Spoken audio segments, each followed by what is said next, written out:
complementariedade entre as faces que interagem na composição do signo. Nelas, o objeto é dividido em imediato e dinâmico, estando o interpretante composto por modalizações como imediato, dinâmico e final, emocional, energético e lógico. A semiose na qual o interpretante apresenta uma resultante final de sua atividade, a significação, é considerada uma cognição. Contudo, a produção do significado não é a única razão de ser de uma semiose ou de uma cognição. Isso porque, enquanto manifestações de atividades pensantes, os interpretantes estão em um processo evolutivo infinito em que diferentes intérpretes, gerados pela regularidade do hábito, ou seja, instanciações orgânicas do significado, permanecem provisoriamente no tempo.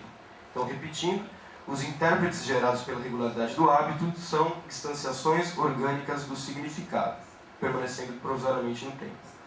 Enfim, diferente de uma hermenêutica radical, que identifica viver com o interpretar, o pragmatismo afirma a existência de formas de vida em que a mediação da interpretação pode estar presente, sem com isso reduzir a atividade vivente à atividade hermenêutica. A interpretação seria, então, um processo de geração de significados, sendo a vida a dinâmica de emergência de sentido e crescimento da complexidade de semioses experimentadas com o cosmos. Ponto 2, pode passar. Ícone, imagem e abdução, cognições, inteligências em criação. Cito Peirce. A única maneira de comunicar diretamente uma ideia é através de um ícone. E todo método de comunicação indireta de uma ideia deve depender, para ser estabelecido, do uso de um ícone. Daí segue-se que toda asserção deve conter um ícone ou um conjunto de ícones, ou então deve conter signos cujo significado só seja explicável por ícones. Peirce 2.278. A comunicação de uma ideia de forma direta, isto é, sem alteridades ou mediações em sua presença no tempo e na linguagem, seria feita por meio do ícone. Não havendo a necessidade do objeto do ícone ser um existente sob uma resistência segunda,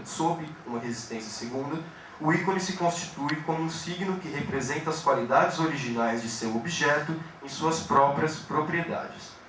O caráter de semelhança entre as qualidades do objeto e essas propriedades é a principal característica do ícone. Porém, a semelhança não significa aqui uma correspondência idêntica entre a presença e a representação abarcadas pelos signos icônicos, mas sim uma outra presença fenomênica que tem em seu veículo de manifestação marcas deixadas por algum objeto de outro signo. Essa passagem faz menção direta à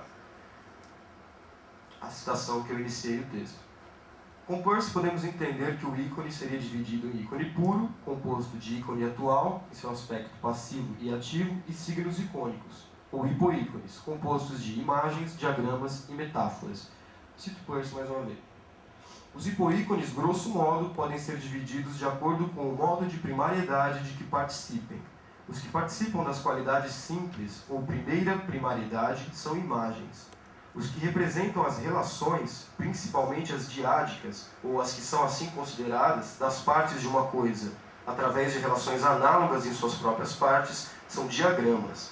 Os que representam o caráter representativo de um representamen, através da representação de um paralelismo com alguma outra coisa, são metáforas. Peirce 2.277. Esses são os três tipos de hipoícones, ou signos icônicos. No interior das subdivisões das categorias semióticas, a imagem figura como hipoícone, um signo monádico que se assemelha a uma forma da qualidade de seu fundamento. Já no âmbito diádico, o diagrama é um signo que existe junto ao seu objeto, como um nexo